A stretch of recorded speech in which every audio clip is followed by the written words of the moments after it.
Abba, papa, motema nanga. Etondi sami, naposa na yoe. Abba, papa, molimo nanga. Ezo ganga, koluka yoe, nana koti kateo, kotambole na yo. Osambo te mananga kolanda yo nana kolembateo kongumba mela yo tina bomo idake.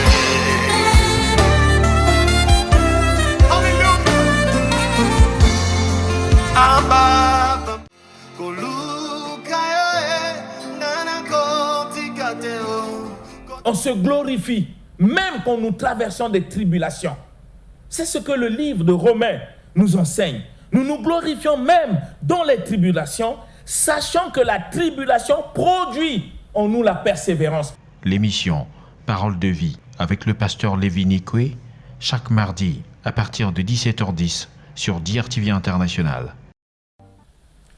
Bien-aimés, nous voulons remercier le Seigneur qui a permis encore une fois que nous puissions partager sa parole dans cette émission Parole de vie sur DRTV International.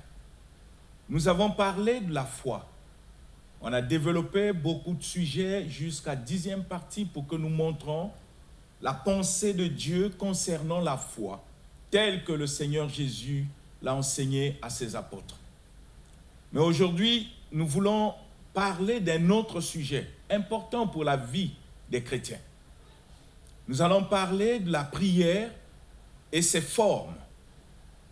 Pourquoi nous parlons de la prière et ses formes? Simplement parce que c'est un enseignement important que le Seigneur a laissé à son Église.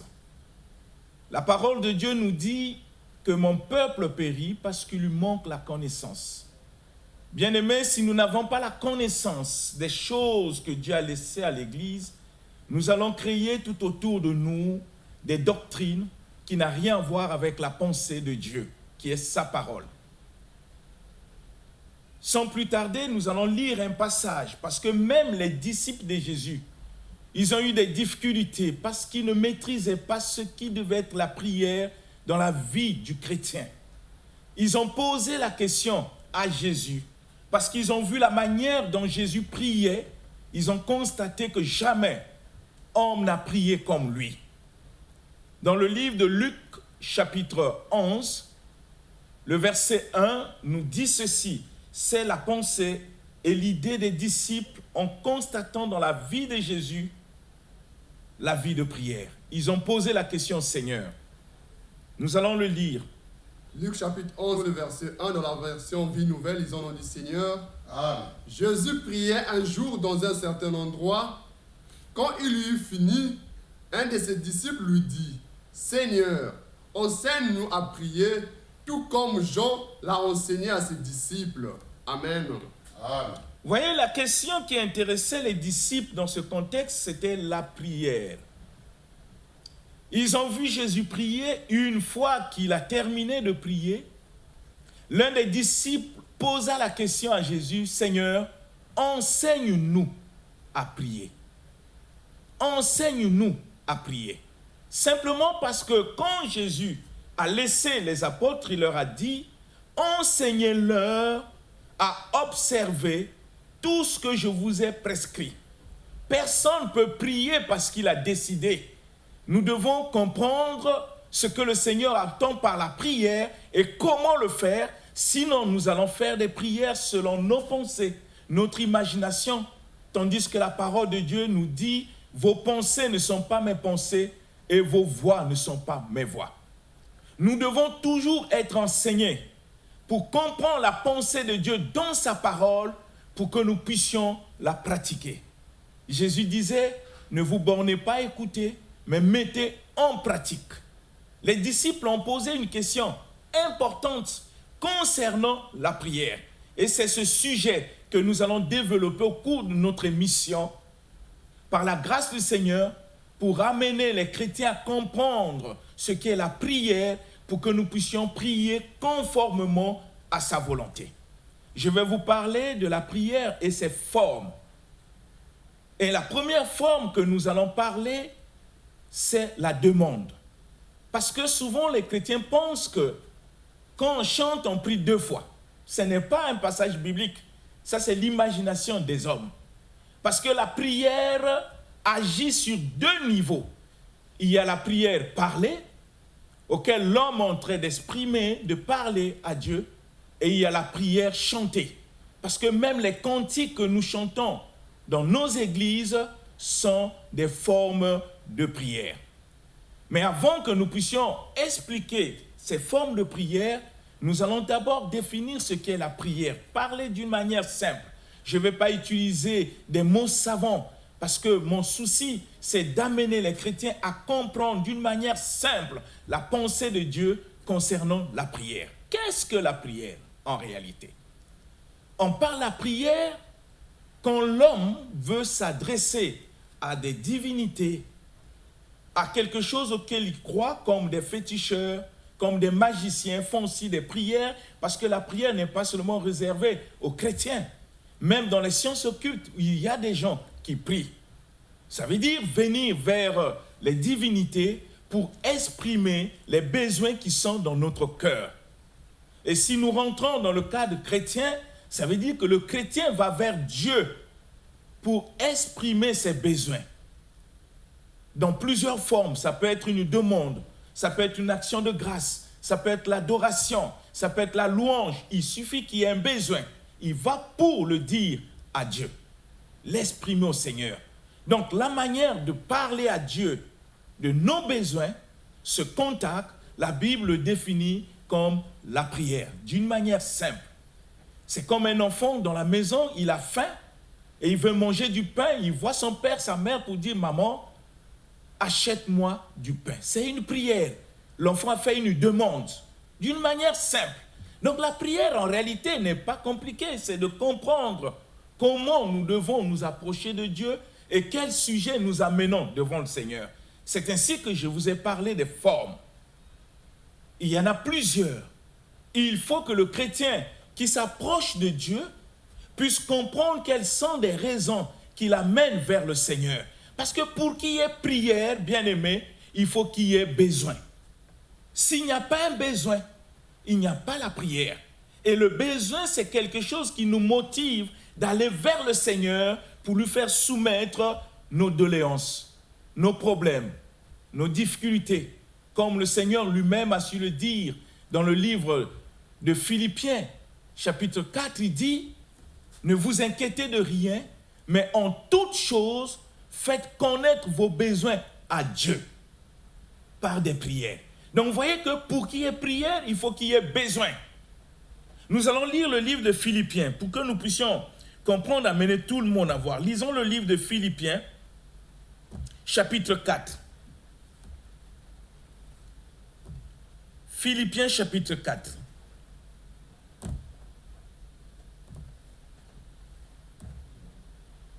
Lisons à partir du verset 2 pour que nous comprenions la pensée. Philippiens chapitre 4, au verset 2, nous lisons le nom du Seigneur. J'encourage Évodie et Saint-Tiche à vivre en plein accord dans le Seigneur. Toi aussi, mon fidèle collègue, je te demande de les aider.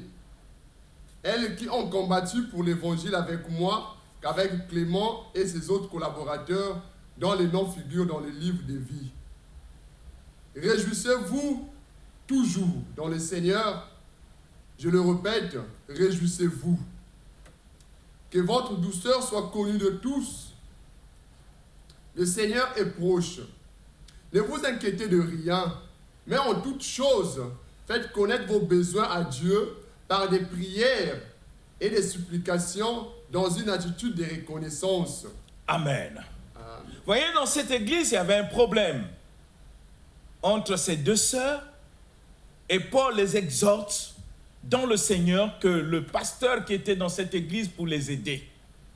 Et Dieu dit dans cette parole que nous devons tous nous réjouir.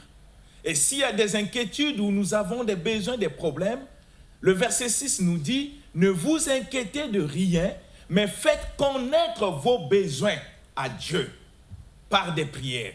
Ça veut dire pour qu'il y ait prière, comme je l'ai dit, il faut qu'il y ait un besoin. Et le besoin ne doit pas être des fantaisies, mais ça doit être des besoins réels dans notre cœur. Et ce sont ces besoins qui nous amènent vers le Seigneur. Ça veut dire qu'un chrétien qui s'approche de Dieu doit comprendre, doit savoir qu'est-ce qu'il amène et qu'est-ce qu'il doit dire au Seigneur. Donc il faut qu'il ait un besoin réel, vrai, pour exprimer cela au Seigneur, quelle que soit la forme du besoin. Mais s'il n'y a pas de besoin, bien aimé, il n'y a pas prière. Donc nous ne partons pas vers Dieu pour exprimer nos pensées, non, pour donner à Dieu les besoins doivent être réels, des besoins qui touchent notre cœur. À partir de ce moment-là, nous devons bannir dans notre cœur l'inquiétude pour exprimer les besoins. Et nous allons voir ce premier besoin sur la forme de la prière dite demande. En quel moment on fait des demandes à Dieu? Nous allons lire le livre de Matthieu, chapitre 26, et le verset 39. Matthieu, chapitre 26, verset 39, nous allons voir comment le Seigneur Jésus lui-même a fait une demande. Matthieu, chapitre 26, le verset 39, nous lisons le nom du Seigneur. Amen. Puis il avança de quelques pas, se jeta le visage contre terre et fit cette prière. Mon Père, si cela est possible, que cette coupe s'éloigne de moi. Toutefois, non pas ce que je veux, mais ce que toi tu veux. Amen. Amen. Vous voyez, la demande de Jésus était simple. Il y avait un problème parce qu'il devait aller sur la croix pour sacrifier sa vie pour le salut de l'humanité. Et il est parti prier pour faire simple demande à Dieu, pour dire, Seigneur, si c'est possible, éloigne de moi cette coupe. Il n'est pas parti supplier, il est parti faire une demande. Éloigne de moi cette coupe. Non selon ma volonté, que tout se fasse selon ta volonté. Vous savez que même quand nous prions, nous devons toujours nous soumettre à la volonté de Dieu. Et ça, c'est une prière simple. La demande, on peut le faire. On peut avoir des dossiers au niveau de la fonction publique. On demande à Dieu d'agir. C'est une prière simple. Comme un enfant qui peut demander du pain. Il faut qu'au moment où nous prions, nous devons savoir quelle est la forme de prière que nous amenons à Dieu et quel est le besoin. Est-ce que nous sommes en train de faire une prière de demande ou nous sommes en train de faire une autre forme de prière? Parce que si je ne sais pas ce qui m'amène vers le Seigneur, je risque de mélanger beaucoup de formes de prière sans savoir exactement ce que je veux. Dieu n'a pas besoin que nous venons devant lui pour mélanger des formes de prière, mais Dieu veut que nous puissions aller direct pour dire le besoin qui nous amène vers le Seigneur dans la prière. Ça, c'est la forme demande. Maintenant, nous allons voir une autre forme de prière aussi qui est importante. Je suis en train de vous expliquer d'abord des formes pour que nous rentrons dans les détails, pour que nous comprenions comment nous pouvons faire ces prières devant Dieu et dans quelle attitude. Nous allons prendre une autre forme qu'on appelle la prière de confession. Oui, c'est une forme, la confession. C'est aussi une prière. Parce que pour faire la confession, il faut qu'il y ait un besoin. Et ce besoin, bien-aimé, c'est de comprendre que je viens ici de violer la loi de Dieu, étant chrétien. Je viens ici de faillir dans ma foi. Je ne peux pas faire la forme de prière dite confession si je ne suis pas conscient du péché que j'ai commis, si je ne suis pas conscient du mal que je viens de faire, si je ne suis pas conscient de la violation de la loi de Dieu dans mon comportement, il me sera difficile de faire la prière de confession. On ne fait pas la prière de confession parce qu'il faut le faire. Il faut qu'en amont, comme nous l'avons développé dans cette émission, au cours de cette émission, il faut qu'en amont, qu'on puisse subir dans notre cœur ce qu'on appelle la repentance, c'est-à-dire que le regret d'avoir mal agi, d'avoir commis le péché. Si nous ne réalisons pas le mal que nous avons fait, il nous est difficile, bien-aimés, de faire la prière de confession. Souvent, quand nous commettons des choses, nous pouvons injurier quelqu'un, mentir à quelqu'un, le voler, ou lui faire du mal, ou taper, sans réaliser le mal que nous avons fait. Parfois, nous disons simplement « pardonne-moi », mais sans qu'on puisse réaliser pourquoi nous lui demandons pardon, quel mal on peut faire, la gravité du mal ou du péché que nous avons commis. Même si nous confessons que pardonne-moi et que dans notre cœur, il n'y a pas du regret, dans notre cœur, nous ne réalisons pas le mal que nous venons de faire, ça ne sera pas une prière de confession. C'est ainsi que nous allons lire la parole de Dieu pour comprendre cette prière de confession. Nous commençons par le livre de 1 Jean. Nous lisons le livre de 1 Jean chapitre 1 et nous lisons le verset 9. 1 Jean chapitre 1 au verset 9, nous lisons le nom du Seigneur. Amen. Si nous reconnaissons nos péchés, il est fidèle et juste pour nous les pardonner et pour nous purifier de tout mal. Amen. Amen. La Bible dit que si nous reconnaissons nos péchés, parce que nous ne pouvons pas aller pour dire, bon, je viens de pécher, je vais devant le Seigneur pour confesser. Non. La confession selon la Bible, c'est d'abord reconnaître. Et la reconnaissance doit être le produit d'une repentance, d'un regret réel. Quand je parle de la repentance, je parle du regret. Du regret qui nous amène à prendre des décisions de ne plus commettre les mêmes péchés ou les mêmes fautes. La Bible dit que si nous reconnaissons, donc il y a une reconnaissance. Si nous reconnaissons nos fautes, si nous réalisons que ce que nous venons de faire est mauvais, que si nous réalisons ce que nous venons de faire, c'est le péché, à partir du moment-là, il y a un regret. Il faut que ce regret qui est au fond de notre cœur nous pousse vers le Seigneur pour lui demander pardon, pour que notre prière de confession puisse être juste devant Dieu. Bien-aimés, s'il n'y a pas de regret, si nous ne réalisons pas le mal que nous avons fait et que nous partons devant Dieu pour prier et dire au Seigneur de nous pardonner, cela n'arrivera pas parce que notre attitude n'est pas conforme à la parole de Dieu. Mais si notre attitude est conforme, la Bible dit, il est fidèle et juste pour nous les pardonner. Et il nous pardonne le péché. Quand nous regrettons avoir fait mal, quand nous regrettons avoir violé la parole du Seigneur, ce regret, comme je vous l'ai dit, est le produit même de la repentance. C'est ainsi que le livre de Proverbes, chapitre 28, quand nous lisons le livre de Proverbes 28, nous explique aussi cette attitude pour que la prière de confession puisse être juste devant le Seigneur. Nous ne devons pas faire des prières de confession avec notre tête, sans réaliser le mal que nous avons fait.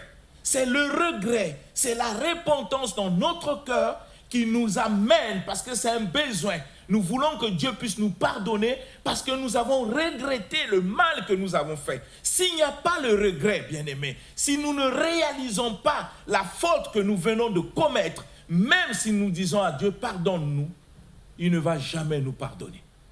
Le livre de Proverbes, chapitre 28, nous lisons le verset 13, que dit la parole de Dieu. Proverbe 28 au verset 13, nous lisons le nom du Seigneur. Amen. Celui qui cache ses transgressions ne réussira pas, mais on aura compassion de celui qui les reconnaît et les abandonne. Amen. Amen. Vous voyez que la parole nous dit, dans la prière de confession, celui qui cache ses transgressions ne prospère pas. Mais celui qui les confesse et les délaisse, obtient miséricorde. Il n'y a pas question seulement de confesser le péché dans la prière dite de confession, mais c'est aussi prendre une décision de délaisser, de ne plus reprendre, de ne plus commettre. C'est à partir du moment-là que nous recevons la part de Dieu, la miséricorde, c'est-à-dire le pardon. Mais si dans notre cœur, nous confessons simplement des péchés et que nous ne décidons pas d'abandonner et que dans notre cœur, il n'y a pas du regret, du mal que nous venons de faire, bien-aimé, notre confession ne sert à rien devant le Seigneur. Parce que c'est une forme de prière. Chaque fois que nous commettons, nous devons réaliser le mal que nous avons fait, le regretter et prendre une décision de ne plus le faire. À ce moment-là, notre confession devant le Seigneur devient juste. Parce que la confession fait partie aussi de cette forme de prière. Et après la confession, nous voulons parler de cette forme de prière que nous appelons adoration. Qu'est-ce que l'adoration dans la prière? Et là, ça pose un grand problème dans nos églises. Parce qu'on a appris aux gens que quand nous chantons des chants ou des cantiques doux, nous sommes en train d'adorer. Allez dans nos églises, vous allez constater que quand les chants sont tellement doux et que les gens chantent pendant quelques minutes, si vous demandez aux chrétiens qu'est-ce que vous avez fait, ils vont vous dire que nous avons passé un moment d'adoration. Mais parce qu'ils ne comprennent pas que le message que véhicule le chant, parfois ce n'est pas l'adoration. Je vais vous prendre un exemple d'un cantique simple. Quand on est en train de chanter « Seigneur, prends soin de moi, j'ai besoin de toi », est-ce que ce chant véhicule l'adoration? Il n'y a pas l'adoration là-dedans. Nous pouvons chanter plusieurs cantiques doux, mais ça n'a rien à voir avec l'adoration. Vous comprenez pourquoi Dieu dit que mon peuple périt parce qu'il lui manque la connaissance?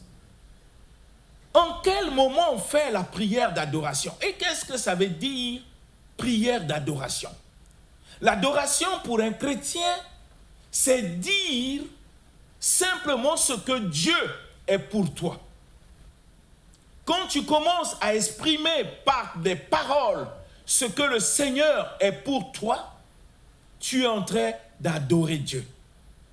La prière d'adoration n'est pas le fait que tu es en train d'annoncer simplement l'intention pour dire « Oh Seigneur, je t'adore ». Tu n'adores pas encore. Ça, c'est l'intention que tu dis. Et le Seigneur te dira « Oui, mais tu dis que tu m'adores. Adore-moi maintenant ». Voyez? Quand tu adores Dieu, ça veut dire que dans tes paroles, tu es en train d'exprimer publiquement ce que Dieu est pour toi. Et il faut comprendre, quand tu dis ce que Dieu est pour toi, c'est exactement ce que toi tu crois au fond de ton cœur. Parce que si tu ne crois pas au fond de ton cœur ce que Dieu est pour toi, la prière dite d'adoration dans ta bouche n'est que mensonge. On n'a pas besoin de copier. On n'a pas besoin de voir des calendriers où on parle de Jéhovah Shammah, Jéhovah Jireh, ainsi de suite. Et on se met à réciter ces choses dans nos prières. Seigneur, tu es Jéhovah Shammah, tu es Jéhovah Jireh. C'est ainsi. Ce n'est pas ça l'adoration. Le problème que nous devons nous poser, simplement, que quand tu dis que le Seigneur est Jéhovah Jireh, est-ce que c'est ça ce que tu crois au fond de ton cœur? Est-ce que c'est ce qu'il est dans ta vie? Parce que la confession, la prière d'adoration doit être la vérité de ce que Dieu est pour toi. Et non de ce que tu as entendu. Et non de ce que tu copies chez les autres. Et non aussi de ce que tu as lu dans les calendriers. Donc nous confessons dans la prière d'adoration ce que Dieu est pour moi. C'est-à-dire, quand je dis dans mes prières, Seigneur, tu es ma vie. Ça veut dire que je crois de fond de mon cœur, il est vraiment ma vie. Si mon cœur ne croit pas qu'il est ma vie, et que je me mets à confesser, ça sera que des mensonges. Quand je dis dans ma prière, Seigneur, tu es ma force, tu es mon soutien, tu es tout pour moi. Ça, c'est une prière d'adoration. Parce que dans l'adoration, comme je l'ai dit, nous sommes en train de déclarer d'une manière publique ce que Dieu est pour toi. Voyez? Mais si on ne le dit pas, dans nos prières, c'est que Dieu n'est rien pour nous. Donc chaque chrétien a une dimension de ce que Dieu est pour lui. Parce que dans l'Église, nous ne croyons pas Dieu de la même manière. Comme le salut individuel. Chaque chrétien, quand il prie, il ne doit pas copier la prière de l'autre, mais il doit dire la vérité de ce que Dieu est pour lui dans l'adoration. Quand on te demande dans l'Église, adore Dieu, ça veut dire simplement de dire par tes paroles ce que Dieu est pour toi, ce que tu crois au fond de ton cœur qu'il est pour toi. C'est ça ce qu'on te demande. Et à un moment où tu commences à dire cela, bien-aimé, tu es vraiment en train d'adorer parce que ce qui sort de ta bouche est la vérité de ce qui est au fond de ton cœur. Et j'aimerais que tu aies cette connaissance pour que tu ne puisses pas faire des prières dans l'aventure, que tu saches exactement ce qui t'amène devant Dieu et ce que tu dois lui dire, dans quelle forme de prière tu es en train de t'exprimer. Je peux être devant Dieu pour dire à Dieu la prière de demande, simplement Seigneur, j'ai des dossiers, je veux que tu puisses agir pour que cela puisse s'accomplir. Ça, c'est une demande. Je peux dire à Dieu la prière de confession simplement parce que j'ai regretté le péché que j'ai fait et j'ai pris la décision d'abandonner. Et je viens vers le Seigneur pour lui dire, Seigneur, pardonne-moi. Et Dieu sait que ma confession est sincère. Et si je viens devant lui pour l'adorer, c'est pour exprimer du fond de mon cœur ce qu'il est pour moi et non pour les autres, pour moi seul. Voilà un peu ces trois formes de prière. Il y en a encore beaucoup, bien aimés. Prochainement, nous allons vous parler de d'autres formes de prière pour que les chrétiens aient la vraie connaissance des formes de prière. Quand nous prions, que nous puissions savoir ce que nous sommes en train de faire et ce que nous sommes en train de dire devant le Seigneur. Que cela, bien-aimé, puisse être ta vie, parce que nous devons être en conformité avec la parole du Seigneur, rien qu'avec la parole. Que le Seigneur, mon Dieu, te bénisse, que son esprit puisse te conduire dans toute la vérité pour que tu fasses les choses conformément à sa volonté. Que le Seigneur te bénisse. À la prochaine, nous allons continuer la suite de cet enseignement pour que tu réalises toutes les formes de prière telles que Dieu l'a enseigné dans sa parole. Je prie pour vous, Seigneur, aide tes enfants à ne plus être dans des faussetés, qu'ils fassent des choses conformément à ta volonté, parce que ta parole dit, nos voix ne sont pas tes voix et nos pensées ne sont pas tes pensées. Que nous puissions te servir selon tes pensées et faire des choses conformes à ta parole, être des hommes et des hommes de prière qui ne prient pas selon leurs pensées, mais selon ta parole. Que ton nom seul puisse être glorifié au nom de Jésus-Christ. Amen. Amen.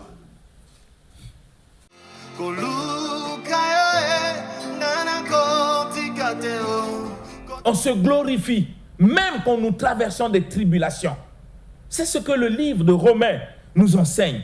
Nous nous glorifions même dans les tribulations, sachant que la tribulation produit en nous la persévérance. L'émission Parole de vie avec le pasteur Lévi Nikwe, chaque mardi à partir de 17h10 sur DRTV International. Abba, papa, motema etondi sami naposa na yoe. Abba, papa, molimo